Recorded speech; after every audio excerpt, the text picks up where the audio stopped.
Fazbear may not have stolen Edwin's inventions, but they did steal his story, twisting it and removing all memory of Edwin and his contributions from the equation. His merits and faults split apart and grafted onto a scapegoat to keep it all in-house, while also absolving themselves. It's always has been.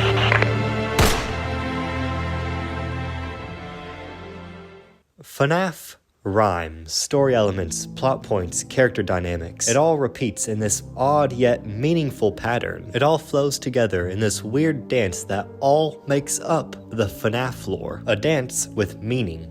A dance with morals. A dance we all know as storytelling. There's these certain themes that start re-emerging. I call it thematic repetition. They say what's the saying? History doesn't repeat, but it rhymes. It's sort of like that, right? These ideas that aren't necessarily direct one-to-ones, but there are these churning, narrative motifs that come around again. FNAF Secret of the Mimic was a huge stepping stone for the FNAF franchise. Not only did it show us the earliest point in time we've seen so far in the FNAF universe, but it has finally shown us outside. Grass is officially canon to the FNAF lore. Me, reacting like any FNAF theorist would after seeing Grass for the first time, also began to pick up on some other lore details as I played, a few of which include this room. I don't know why, but for some reason, this looks pretty familiar. Okay, at this point, there's no denying that we have all seen the connections towards William and Edwin. Both genius inventors, both way ahead of their time, and both sparking some fashionable purple. Both have kids named David, both own the same house. Do I need to go further? David Murray has so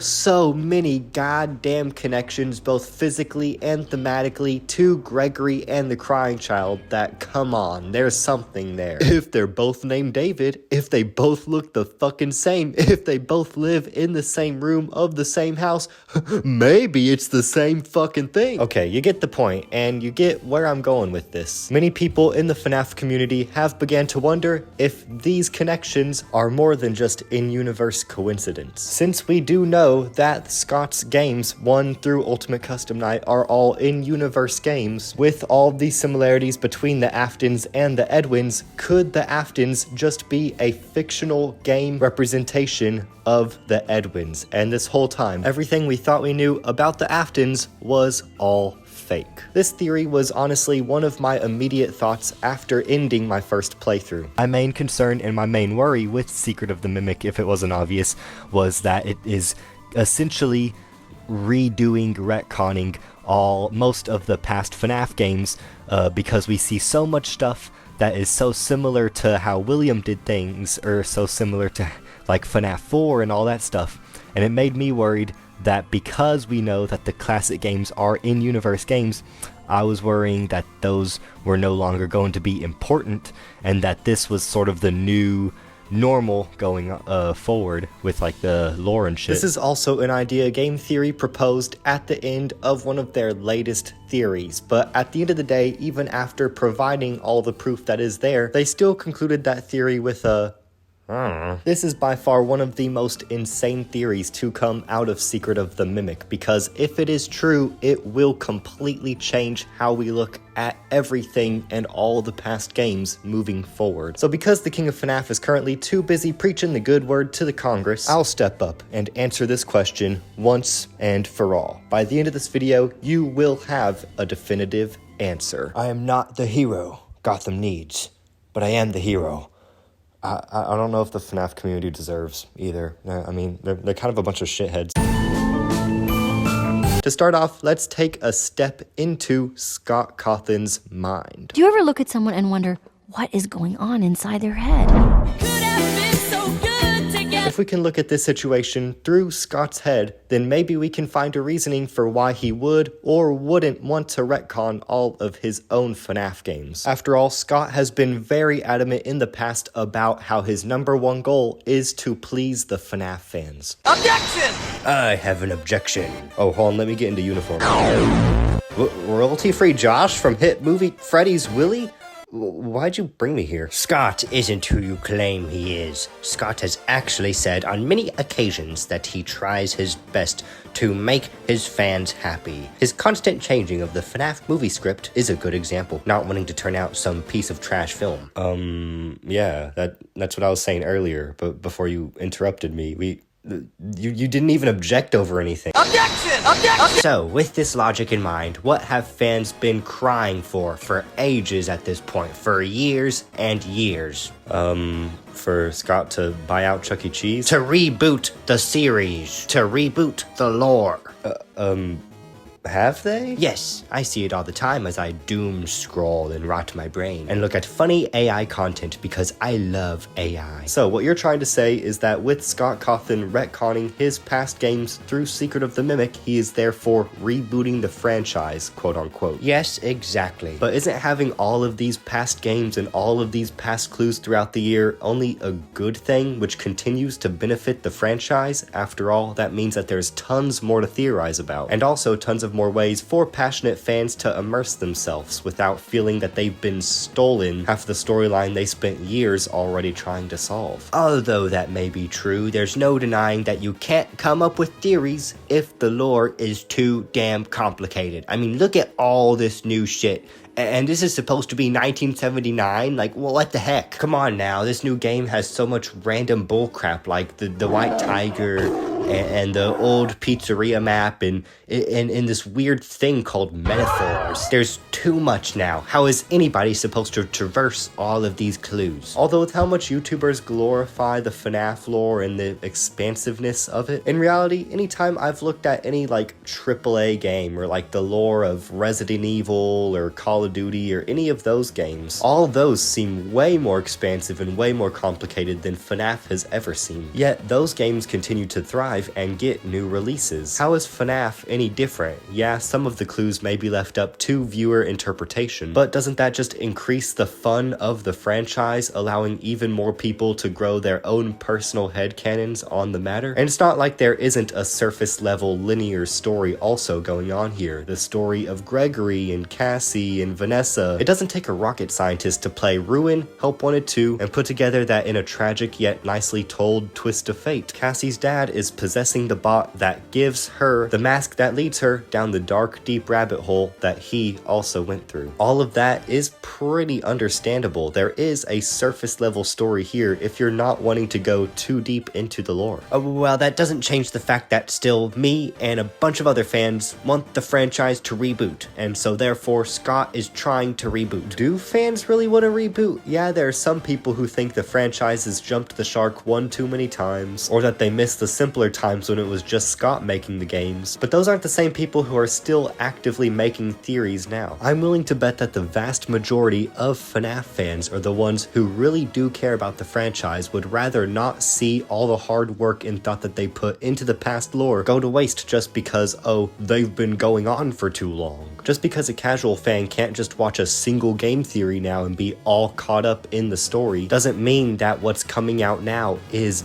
bad. And if we are going by the logic that Scott is doing what he can to try to please the fans, then by that logic, he has no reason to currently reboot the franchise. Help Wanted already gave us a soft reboot no matter whether this theory is true or not. And that soft reboot may just be all we needed to keep the storyline going. Your Honor, I rest my case. No, objection. Yield, no further objections. What? Yield's not even the right court term. I don't flipping care. I'm Sensei Nick Cage. I can do whatever the fudge I want. Your Honor, I believe we've been bamboozled. This is not royalty-free Josh Hutcherson. No. Instead, this is a rare type of human known as the self-important prick who thinks they know best for franchises they're not even fans of. Most commonly found in the wild lands of the Twitter region. No, you bitch, you fucking revealed my secret identity. I guess there's no hiding it anymore. I'm not royalty-free Josh Hutcherson. I am evil royalty-free Josh Hutcherson.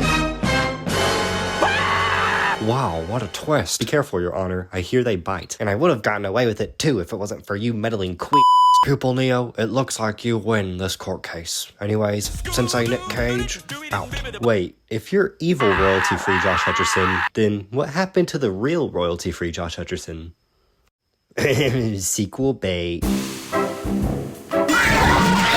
So we thought about what purpose Scott would have hypothetically for replacing William's character with the Mimic in the history of this universe. But what reason would Fazbear Entertainment have for covering it all up? The first idea is so the robot and the blueprints and anything relating to Edwin doesn't get immediately taken away, so they can instead use it and steal it for their own benefit. But wouldn't they be able to do that anyways? The badass yet morally bad businessman William Afton already worked out the contracts and whatnot to where by the end of Secret of the Mimic, he practically already owns all of Edwin's stuff, and him stealing Edwin's locations and tools gives a perfect explanation to why he does have the tools necessary to create the sister location bunker. Timeline-wise, these events fit up perfectly with Scott's games, meaning that it makes perfect sense for Scott's games to still be canon along with Secret of the Mimic. But that aside, the other argument, and the one that game theory brings up in their theory about this matter, is that it would be a PR nightmare for Fazbear Entertainment if the Mimic shenanigans were to go public. So they instead decide to use William as a scapegoat. Guys, don't worry. It wasn't a Mimic robot that was stuffing people into suits. No, it was our human CEO.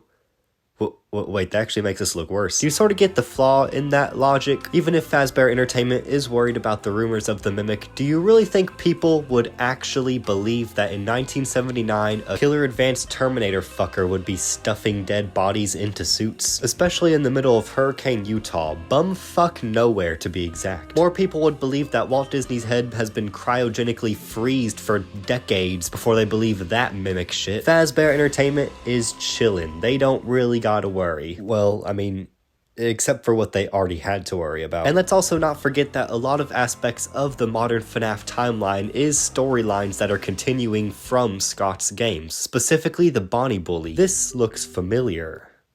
Oh yeah, I wonder why. The current existence of Cassie's dad automatically means that the Bite of 83 is most likely canon to SteelWool's games, which means until actively shown in a different game, we have no other reason to believe that Michael or the Crying Child or hell even the Afton family isn't real either. With the Bonnie Bully growing up to being a Fazbear technician, it really seems like the effects of the Bite of 83 really motivated him to stop any future animatronic malfunctions. Therefore, in his own hero's journey, starting his call to adventure, which is really only possible if the Bite of 83 happened. Yes, one could argue that maybe the Bonnie Bully went through some shit that we don't know of as a kid, which is why he ended up becoming a Fazbear technician. That actually isn't the Bite of 83 if you are just really that diehard of a believer that Scott's games aren't true stories in the canonical timeline. But then that goes against Occam's razor, the theory that the most likely answer is usually the correct answer. What evidence actively is there to go against the Bite of 83 being the beginning to the Bonnie Bully's motivation? And all of this Bonnie Bully talk is merely just one example of how Scott's games and the storylines and plot threads from there continue onto the SteelWool games. This theory, although on the surface looks like it's just crazy enough to work, the more you look into it, the more it just begins to fall apart. So, are these in-universe indie games making light of the Fazbear rumors true to the actual events?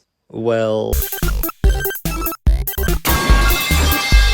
Part 1 of this video, we concluded that it's in Scott's best interest to probably not retcon all the events of FNAF 1 through Ultimate Custom Night. In Part 2, we concluded that it's probably not in Fazbear Entertainment's best interest to cover up killings of a sentient AI robot with their actual human CEO. So the TLDR of all of this is that pretty much, no, yeah, the events of 1 through Ultimate Custom Night are actually all still canonical, at least in Scott's mind. Like I said, FNAF is a game that really inspires everyone to sort of have their own collective headcanons on certain matters. So if you do want to believe that they're not canon and that Scott's wanting to retcon everything, then you do you. But logically, that's not where the evidence is pointing towards. However, I do think there have been a few, albeit small, changes from the indie game dev games to the actual true events of what happened. Look at David Murray's room. If this really is the same room as the crying child's room, why is there not that weird double door layout? That's because those double doors needed to be there for gameplay purposes. I believe David Murray's room is also how the crying child's room looked. That also explains why there's inconsistencies with the crying child room in FNAF 4 and the way that same room is depicted in the 8-bit minigames. Those are just inconsistencies that need to be there for gameplay purposes, otherwise the gameplay wouldn't be good. It would just be checking one single door instead of the double doors on both sides, very reminiscent to the other FNAF games. So I do still think that Scott is using that indie game dev excuse to fix a few past inconsistencies, but overall nothing too major. But even with all of what we've talked about, we've yet to mention the number one reason on why Scott can't go forward with this retcon theory, and that's because he's already tried before. Do any of you remember back when FNAF 4 came out and game theory made the infamous theory known as Dream Theory? What if everything in FNAF was just a dream? It was all a dream. In that video, Game Theory proposed a theory that on the surface seemed to add up, but despite that, a lot of people really did not like it. Now, does that video, exactly 10 years ago in 2015, sound reminiscent to anything we talked about today? FNAF rhymes, fan theories, story possibilities, community discourse. It all repeats in this odd yet meaningful pattern. It all flows together in this weird dance that all makes up the FNAF lore. A dance with meaning, a dance with morals, a dance we all know as storytelling.